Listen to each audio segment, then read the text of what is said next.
They called me crazy. Not out loud. No one in my family says anything out loud.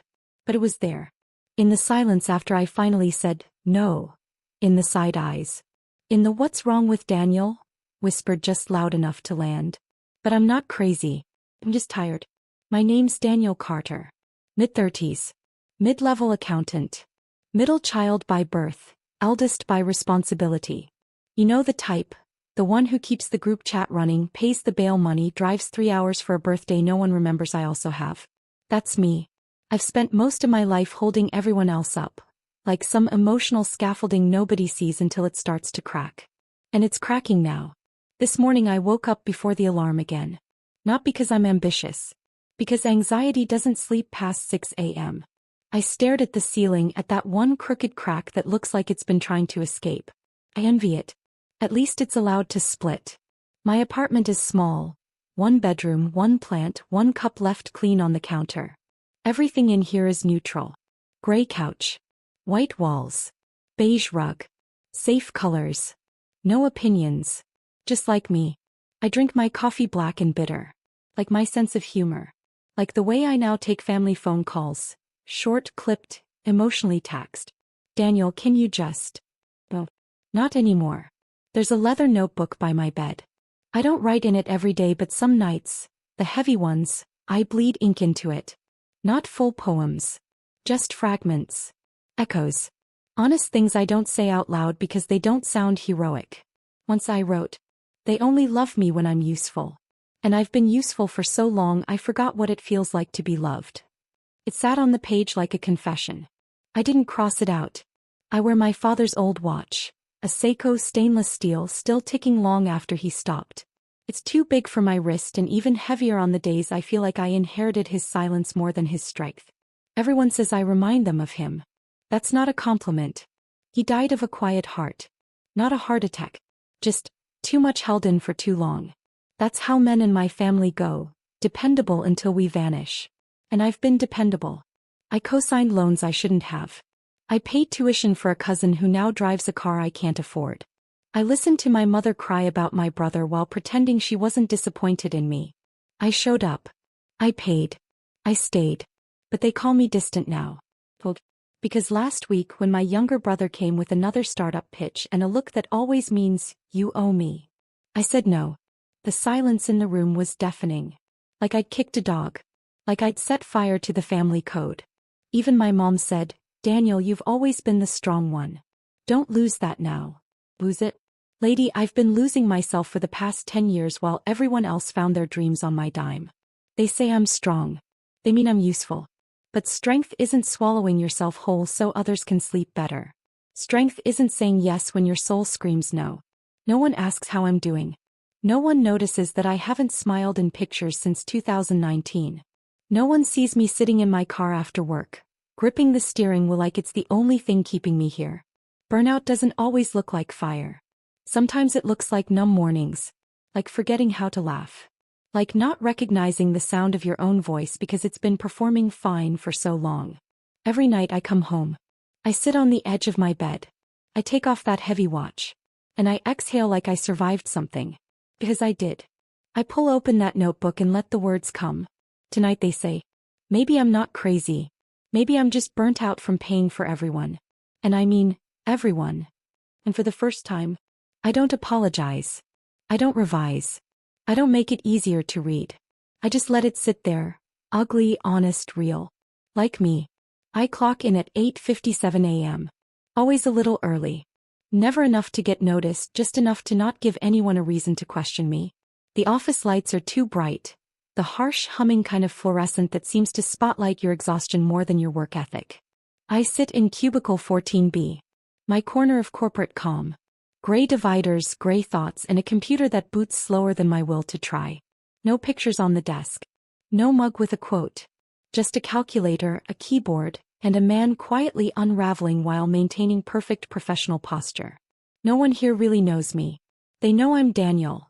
The reliable one, the accountant who always meets deadlines, the guy who remembers birthdays and double-checks formulas like a human calculator. Dependable Daniel. The one who doesn't complain, doesn't miss work, doesn't ask for anything. They like me because I'm predictable. I hate that that's true. This morning, Linda from HR stops by my desk with that sugary voice people use when they're about to dump something on you. "Hey Daniel," she chirps, "can you take a look at last quarter's projections? You're just so good at cleaning things up." I say sure, because that's what I do. I fix things quietly. I make messes disappear. Not because I want to, but because somewhere along the way I learned that being useful is the fastest route to being tolerated. Even admired if I smile while I do it. But no one sees what it cost. No one sees that I've spent years carrying other people's problems because I was too afraid to let them fall. Behind my eyes is a hall of locked doors I don't let anyone open. My father's quiet death. My mother's guilt dressed as affection. My brother's endless mistakes that somehow still landed him our parents' pride. All of it hidden, all of it packed neatly into a smile and a spreadsheet. Around 11 a.m. I step into the office kitchen. The coffee pot is empty, again. I used to refill it every time. But today I just stare at it. I let the pot stay empty. It's not rebellion, it's just, not my job. Paul from marketing passes behind me and chuckles. "Rough morning?"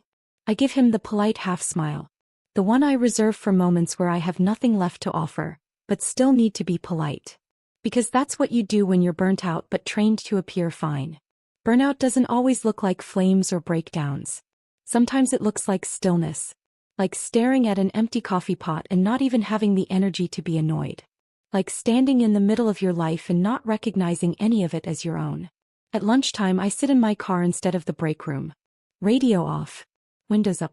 Just silence. There's a kind of numbness that comes after years of overfunctioning for everyone else. It's not pain, it's the absence of sensation. Like my nervous system has finally thrown in the towel. I watch the clouds drift overhead and remember last year when my sister called me at 2 a.m., sobbing because her boyfriend left. I drove to her apartment, sat on the kitchen floor with her, held her while she cried, then left before sunrise to make it to work. She never asked how I was doing. No one ever does. Sometimes I wonder what would happen if I just stopped answering. If I disappeared, not dramatically, just slowly. Quietly fade from the group chats, the check-ins, the emergency contact lists. Would anyone come looking? Or would they just assume I was being distant, again? After work, instead of going home, I walk to the park. There's a bench by the duck pond where I sometimes sit and pretend the world doesn't know me. Today the air is cool, overcast. A father chases his little boy across the grass and I watch them laugh. Openly, freely, like nothing has ever broken their trust in life. Something pulls in my chest. Something I haven't felt in a while. A longing. Not for a person or a place, but for a version of myself I've buried under everyone else's needs. Then my phone buzzes. It's a message from my cousin. "Hey bro, can you spot me $300 just until Friday? Promise I'll pay you back." No greeting. No check-in. Just another invoice disguised as family. I stare at the screen, thumb hovering, and feel a tightness in my throat. I want to say no. I want to scream, "Do you even know how much I give up just to keep standing?" But I don't answer. Not yet. Because the part of me that wants to say no is new. Fragile. But it's alive, and growing. I walk home under a sky that matches my mood. Not angry, not bright, just gray. My father's old Seiko ticks on my wrist, loud in the silence, as if reminding me of everything he carried without complaint. I think about that sometimes. How men like him, and now men like me, don't collapse, they erode. Quietly. Fully. Invisibly. Back in my apartment, I loosen my tie, sit on the bed, and open the leather notebook. It's where I go when I want to feel like I still exist outside of invoices and expectations. Tonight I write, "I am not an endless well. I am a man who's been called reliable so often, he forgot he was also human." I stare at the page. I don't edit. I don't flinch. I let it stay exactly as it is. Because maybe this is how healing begins. Not with loud declarations or grand exits, but with one honest sentence on a quiet night. She called me today. My mother. The woman whose voice I can map like terrain I've memorized from walking it blind for years. It started the way it always starts. Sweet, soft, and sharp all at once. "Hi, sweetheart," she said, like the last time we spoke didn't end in quiet disappointment. I held the phone against my cheek and said, "Hi, Ma." Because that's what I do. That's what good sons do. We pick up when it rings. We soften our tone even when our shoulders are hard with resentment. We carry the conversation like a tray of glass. carefully, cautiously, trying not to let anything fall. She didn't ask how I was. He never does. Instead, she went straight to how tired she's been. Your Aunt Farida's been sick again, she said, like I didn't already know from the family group chat I muted 3 weeks ago. And I've had to do everything around here. Your brother never calls. I don't even know what he's doing with that startup. I knew what she was doing. It was always the same choreography: lift the weight of one problem, slide it onto my shoulders without asking, then sigh like she's the only one who suffers. I told her, "That sounds hard, Ma." I didn't mean it. But I said it anyway because that's the script. That's the exchange. She unloads. I absorb. She breathes easier. I carry it around for the next 6 days like a bruise under my ribs. I don't think she realizes she's doing it, or maybe she does. Maybe this is just what she was taught. That sons are meant to be grateful and silent. That love is a ledger. That guilt is a perfectly acceptable form of currency. My mother never says sorry. Not when she oversteps. Not when she shames me in front of relatives with her passive-aggressive praise. Not when she pretends I have no reason to be tired. But she does say things like, "You've always been so mature, Daniel. You were never like your brother." That's not love. That's grooming. That's emotional conscription. That's her reminding me I was raised to be dependable, not happy. And I believed it. I still do some days. There's a photo in her house in the living room above the old cabinet that smells like mothballs. I'm 12. Wearing a stiff shirt holding my little brother's hand. My dad is in the background, blurry, tired. My mom has her hand on my shoulder like she's anchoring me to the ground. That picture says everything. I was never the child. I was the stand-in adult. The fixer. The protector. The one who made sure the dinner table didn't collapse under tension. When Dad would leave the house in silence, it was me who filled it. When my brother lied, I covered for him. When the gas bill was unpaid, I quietly handed over my summer job money. That's the thing they never talk about.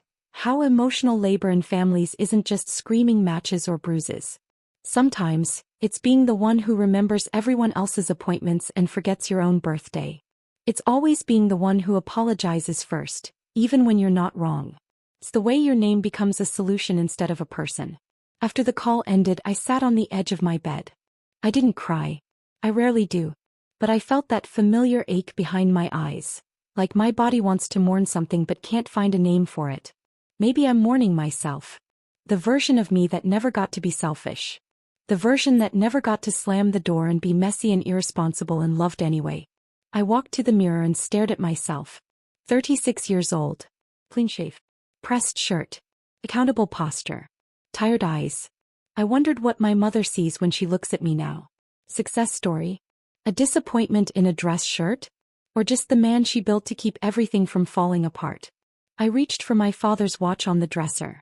Held it in my hand for a moment before sliding it back on. He wore this watch every day until the day he didn't wake up. I used to think he died in his sleep. Now I wonder if he simply gave up. Quietly.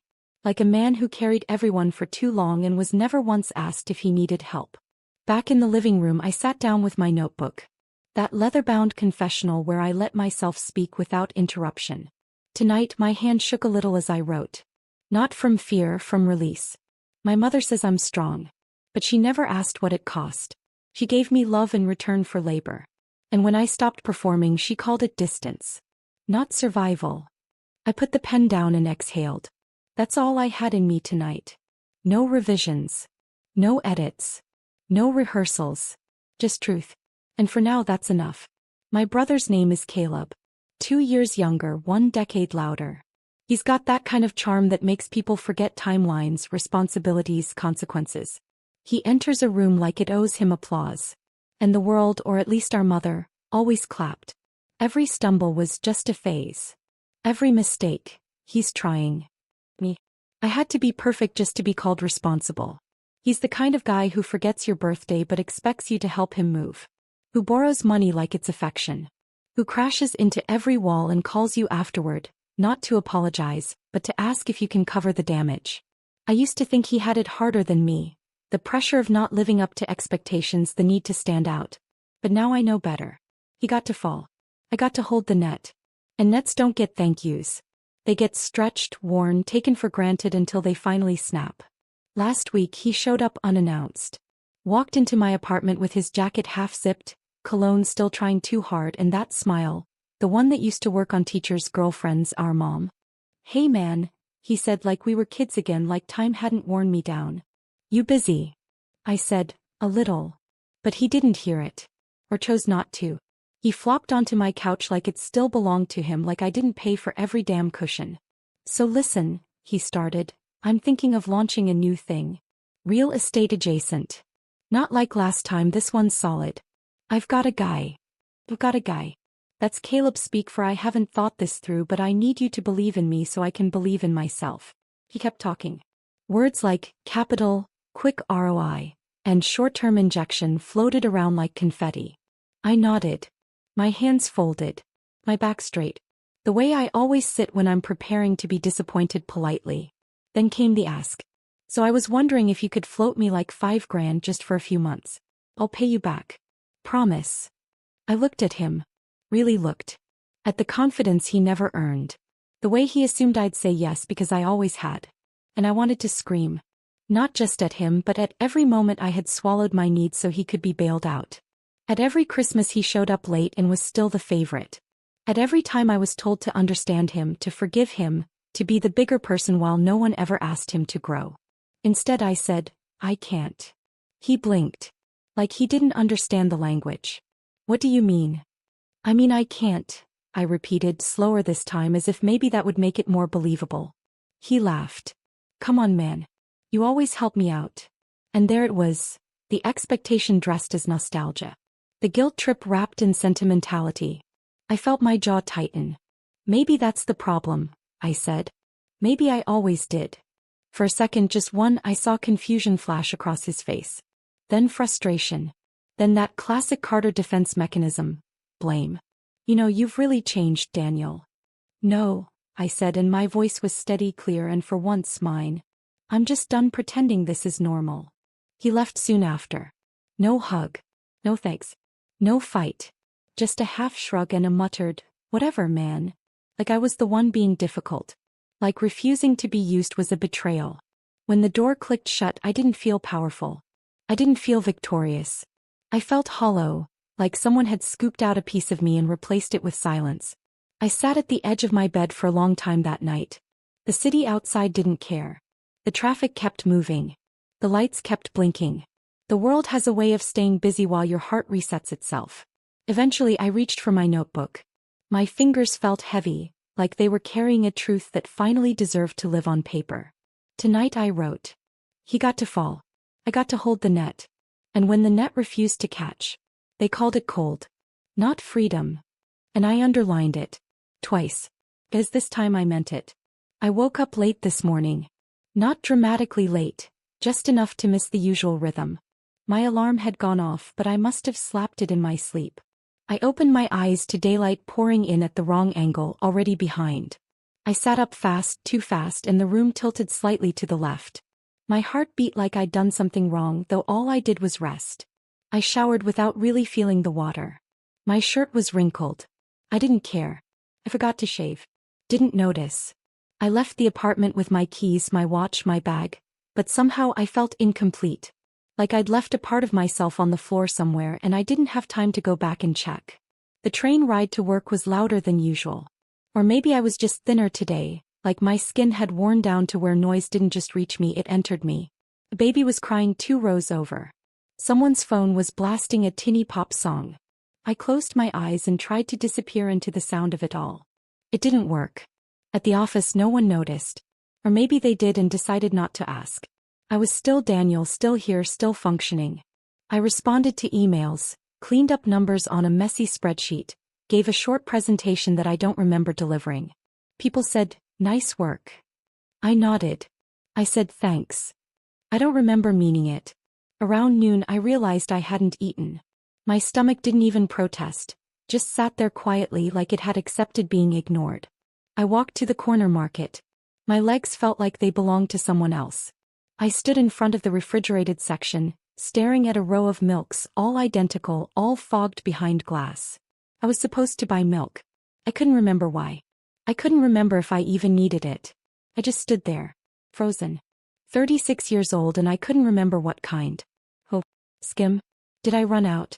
Did I already buy some this week? That's when the panic crept in, soft, slow, familiar. Like a whisper turning into wind. My heart sped up. My breath got shallow. And suddenly it wasn't about milk at all. It was about every yes I ever said when I should have said no. Every dollar I lent. Every call I answered. Every need I prioritized over my own. It was about the notebook I kept beside my bed because it was the only place where I was allowed to break. Need some help? The clerk asked from a few feet away. I blinked. Turned my head like I'd just remembered I was on Earth. No, I said. Just thinking. I left without buying anything. Walked out into the sunlight that felt too bright.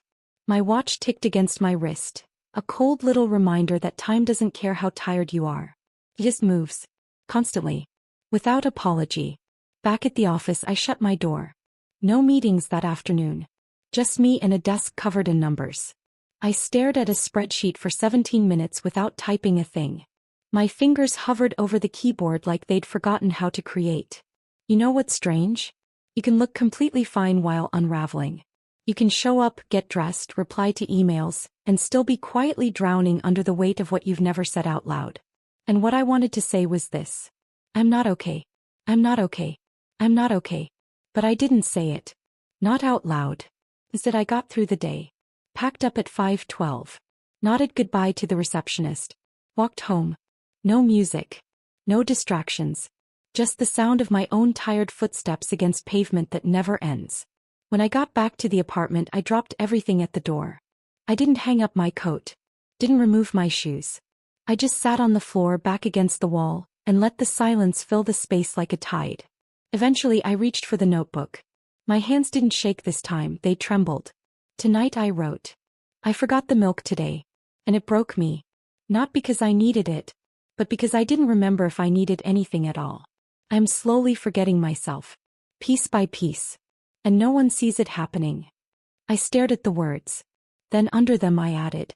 I need someone to ask. Not for help. Just for me. Just once. To say, Daniel, are you okay? And mean it. I closed the notebook. And for the first time in years I thought, if I don't start saving myself, no one will. The next morning I took a day off. No dramatic sick note. No fabricated excuse about a sore throat or car trouble. Just a short, almost timid email, taking a personal day. We'll check emails intermittently. I stared at the screen for a full minute before pressing send, as if that one line might spark an investigation. But no one questioned it. No reply. No outcry. Just silence. And that silence for once felt like permission. I've never called in just to exist. Every day off I've ever taken had purpose. To plan Dad's funeral, to drive Mom to a specialist, to help Caleb out of another self-dug hole. But today I stayed in bed. Not to catch up on sleep. Not to run errands. Just to be still. Just to let my bones lie heavy and unhurried against the mattress. The sun sliced through the blinds in long golden ribbons, and for the first time in weeks, I didn't flinch at its brightness. I pulled the curtain partway shut, casting the room in a soft, forgiving gray. I didn't reach for my phone. I didn't open my laptop. I just breathed, shallow at first, then deeper. The world would keep turning without me and I didn't feel guilty about it. I made coffee slowly. No multitasking, no to-do list running in the back of my head. Just hands grinding beans, water boiling, the machine humming like a small promise. I held the mug with both hands and stood there in the quiet, letting the warmth sink into my fingers like an anchor. I didn't think about spreadsheets or Mom's guilt-laced voicemails or Caleb's latest text about figuring things out. I just stood there. Present. Intact. Later, I opened the balcony door and let the morning air move through the apartment. The breeze smelled like pavement and jasmine, a strange combination that somehow calmed me. I live on the 3rd floor. High enough to watch without being seen, low enough to still hear people's lives unfolding below. A couple passed by talking about vacation plans.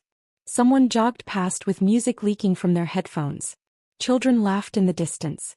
For the first time in a long while, I didn't feel like I was watching life from the outside. I felt like I was in it. Maybe not fully, but enough to remember I used to belong here. I sat outside with my notebook on my lap, but I didn't open it right away. I just held it. My thumb traced the worn leather cover, slow and steady, like I was waiting for it to open itself. Maybe I wanted someone else to write today, to translate the tired ache in my chest into something I could finally understand. But after a while, one sentence surfaced. Quiet but clear. I do not have to earn rest. I stared at the words like they were written by someone braver than me. Because no one ever taught me that.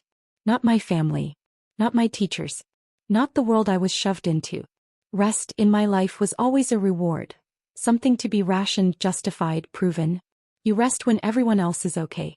You breathe only after the fires are out. You break, but only in private and only when the consequences won't touch anyone else. But what if the fires never end? What if the people I've been patching refuse to stop leaking? I wrote it again. I do not have to earn rest. This time I almost believed it.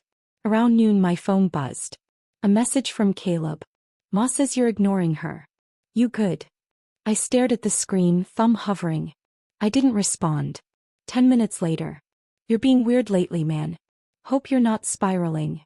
That one made me laugh. Not out loud, but the kind that happens in your throat. Me spiraling because I took one day for myself. Because I dared to stop spinning long enough to hear my own name in the silence. I didn't text back. Instead I wrote. Let them wonder. Let them sit in the silence they used to hand me like a gift wrapped in guilt. I looked around my apartment and felt something shift. For the first time in years, it didn't feel like a holding cell. It felt like shelter. It felt like mine. The plant in the corner, the one I always forget to water, was still standing, leaning toward the sunlight like it hadn't given up. Still reaching. Still here. I got up and gave it water. Whispered thank you like it had waited for me. Maybe it had. Maybe everything in me has been waiting. For this one moment where I chose myself without explanation. Later I made lunch. Not out of hunger but care. I chopped vegetables with a kind of reverence like I was learning my own hands for the first time. The sizzle in the pan felt like applause, not obligation. I plated it like I mattered. A beautiful plate for a man no one cooks for. And when I sat down I didn't rush. I chewed. I breathed. I let the silence surround me, not the kind that hurts. The kind that heals. It was a Tuesday when I finally booked the appointment. A therapist. Her name was written in soft blue ink on a business card I'd shoved in my wallet months ago. Given to me by a coworker after a meeting where I'd said too little and smiled too much. Just in case, she'd said, her voice quiet like she knew I wasn't going to use it right away. I hadn't. I'd carried it around like a receipt from a store I never intended to revisit. I don't know what made me dig it out that day. Maybe it was the fact that I hadn't spoken to my mother in over a week and no one seemed to notice. Maybe it was Caleb's last text, whatever, man. Do you? Or maybe it was the stillness of my apartment, the way the walls echoed back everything I was trying not to hear. The silence had stopped feeling restful. It had started to feel accusatory. I called. She answered. Her voice was calm, almost too calm, like someone who had learned how to slow people down just by existing. We scheduled a session for Thursday at 11 a.m. I wrote it into my calendar, then stared at the entry like it might disappear if I looked at it too long. Part of me hoped it would. The day of the session, I showed up 15 minutes early. That's something I do when I feel out of control. Arrive too soon, sit too still, pretend I'm fine. The office was warm. Not cozy exactly, just intentional. Plants in the corner that looked real. Soft lamps instead of overhead fluorescents.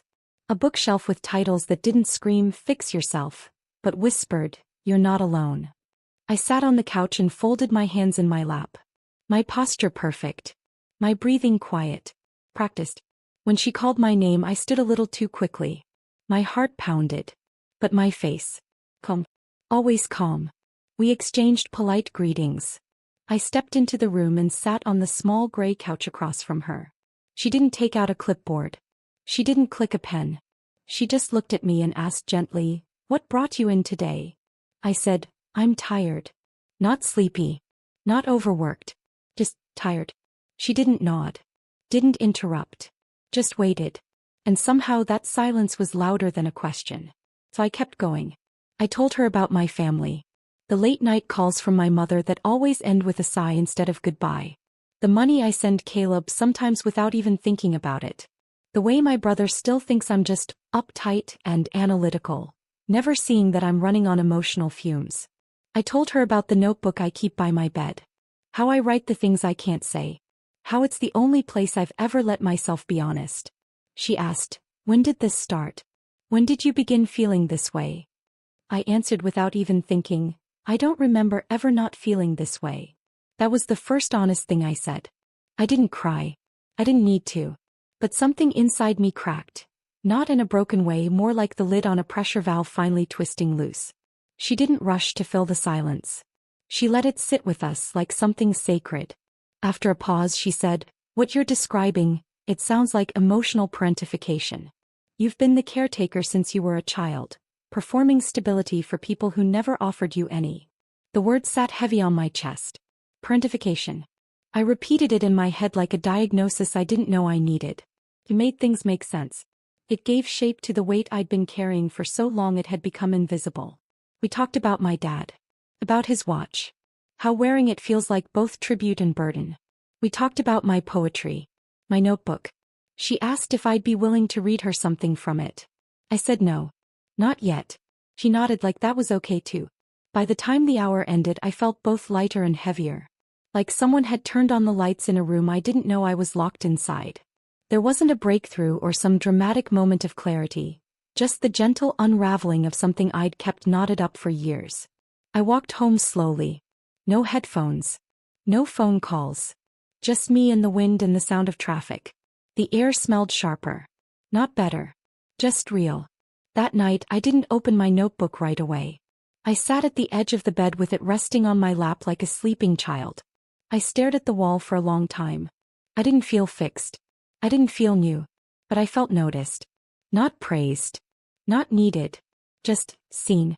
Eventually I opened the notebook. My hand hovered for a moment, then moved. Tonight I wrote. I told the truth today. Not all of it. But enough. I let someone hear the edges of my pain and they didn't flinch. I think that matters.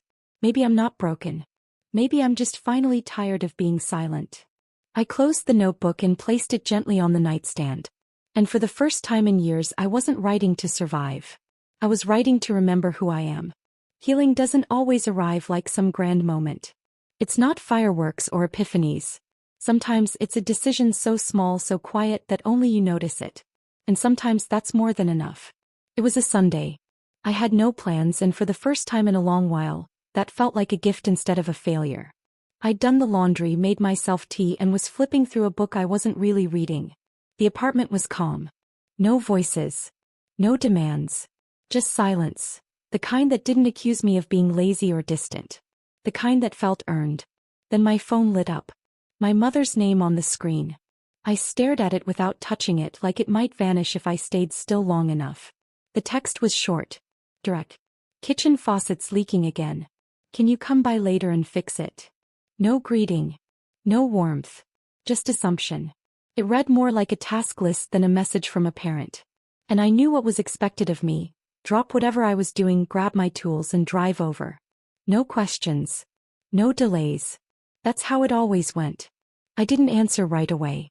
I placed the phone face down and took a slow breath. My knee started bouncing. That familiar panic rising in me, like if I didn't respond fast enough I'd somehow become a bad son. 10 minutes passed. Another message arrived. "I guess you're too busy to care now." Figures. That one landed harder than the first. Not because I believed it, but because it was so familiar. That sharp edge of disappointment she always wielded to get her way. I used to fall for it every time. Her silence. Her sighs. The guilt-heavy phrasing. It was all designed to make me doubt myself. But I didn't move. I didn't grab my keys. I didn't start explaining. I just sat there, letting the weight of that choice settle in my body. And slowly something new took its place. Not anger. Not defensiveness. Just a simple, solid no. I wasn't going. It wasn't about a faucet. It was about a pattern. One that had cost me years of peace and autonomy. One where I was the first call not because I was loved, but because I was convenient. Because I always said yes. I stood up and walked to the kitchen. Made another cup of tea. Stirred the spoon slowly. I noticed how steady my hands were. That surprised me. Usually decisions like this left me shaking, rattled by the fear of being labeled selfish or ungrateful. But not today. I didn't feel cruel. I didn't feel cold. I felt clear. Later in the day my brother Caleb called. I didn't answer. He didn't leave a voicemail, but I knew what he'd say if he had. Something like, "It's not a big deal. Just help her. Why make everything so dramatic?" But it was never just about helping. It was about never being allowed to say no. About being expected to serve without recognition or rest. About being the family utility and never the person. Instead of returning his call, I put on some music and cleaned the living room. Not out of obligation, but because it felt good to take care of something for myself. I fluffed the cushions, watered my plant, opened the windows and let the air shift the energy around. When I passed by my phone again, I saw the message still there. The passive-aggressive guilt hanging on the screen like bait. And for the first time I didn't feel pulled in. I sat down and opened my notes app, not to write poetry but just to think aloud with myself. I typed, "It's okay to disappoint people who expect too much and give too little." Then I closed it without saving. That evening I made a simple dinner. I plated it like I mattered. Ate without distraction. No TV. No scrolling. Just me, a warm meal and the quiet satisfaction of choosing my own time. Before bed I checked the phone again. No new messages. No emergencies. The faucet hadn't caused a flood. The world hadn't ended. She'd either fixed it herself or found someone else. And if she hadn't, that wasn't my burden to carry anymore. I brushed my teeth, turned out the lights, slid into bed with the kind of peace that doesn't shout, but hums quietly under the surface. This was healing. Not dramatic. Not perfect. But mine. And this time I didn't offer. It had been almost 2 weeks since I said no to my mother. 2 weeks since I ignored the faucet, the guilt, the carefully crafted silence she weaponized whenever I didn't fall in line. No calls since. Just digital distance, the kind that feels heavier than words. But in that quiet, I started to hear things I hadn't heard in years. Like my own thoughts without their voices layered over them. It was a Friday when I decided to walk home from work instead of taking the subway. The sun was low, casting long shadows down the block. The kind of light that makes even the ordinary look cinematic. I hadn't done something as simple as walking without a purpose in months. Maybe years. Everything in my life had always been measured. Minutes saved, errands completed, responsibilities checked off. But that day I just walked. I passed a small bookstore I used to love. Back before everything felt urgent. Back before family became a constant emergency. I paused outside. The same creaky sign above the door. Same dusty window. I stepped inside. The smell hit me first. Old pages, polished wood and something sweet like cinnamon and ink. I ran my fingers across the spines without pulling any down. I didn't need a book. I needed the memory of who I was before I turned into a permanent crisis manager. I remembered being in high school, hiding in the poetry aisle while Mom argued with Caleb on the phone in the parking lot. Back then, the store had been a sanctuary. A place where no one needed anything from me. Where I could just be a boy with a notebook and a quiet ache he didn't know how to name yet. A woman behind the counter looked up and smiled. "Let me know if you need help finding anything." I almost said, "I'm just looking." But what came out instead was, "I used to come here a lot." She smiled again, softer this time. "Then welcome back." Welcome back. 2 words that hit me harder than they should have. Not because of the bookstore but because I couldn't remember the last time I felt welcomed by anything. Let alone myself. I wandered for another 10 minutes, then bought a small paperback. Nothing deep. Just something with a quiet cover and a story that wasn't mine. I slipped it into my coat pocket and stepped back outside. As I walked, I passed a coffee shop I'd never noticed before. Warm light inside. A few people typing on laptops, one couple deep in conversation. I almost kept walking. Almost. But something in me, a small, brave voice, told me to sit down somewhere I didn't have to be useful. So I did. I ordered tea. Found a corner seat. Pulled the book halfway out of my pocket but didn't open it. I just sat there. Watching. Breathing. Existing without needing to be anywhere else. That's when I noticed her. A woman across the room, brown coat, short hair, glasses slipping down her nose, looking at me with the kind of expression that says, "I think I know you." For a second I panicked. Had I forgotten her? Was she someone from school? From work? She stood and walked over. "Daniel Carter?" I blinked. "Yeah. It's me, Tanya. From college. Intro to Psych, sophomore year." I laughed, caught completely off guard. "Oh wow. Yeah. I remember now." She smiled. "You were always scribbling in your notebook. Writing poems, right?" I nodded slowly. Still do. Kind of. She didn't ask for details. Didn't press. Just said, "It's good to see you." And strangely it was. We talked for maybe 10 minutes. Catching up, surface level stuff. Nothing too deep. But when she left, I realized something important. I hadn't mentioned my family once. Not my mother. Not Caleb. Not the burnout. I'd talked like a whole person, not a walking biography of dysfunction. And in that moment I felt something click. I was more than the roles they'd cast me in. I was more than the caretaker, the fixer, the guilt magnet. I was someone who once loved poetry, who used to sit in bookstores and sip tea and believe in slow moments. Someone who still existed beneath the layers of exhaustion and resentment. Someone named Daniel, not just their Daniel. That night when I got home I didn't reach for my phone. I didn't open my notebook. I just stood in front of the mirror for a long time. Not judging. Not fixing. Just looking. I looked like a man who was learning how to return to himself. And maybe that was enough for now. I didn't expect the silence to last this long.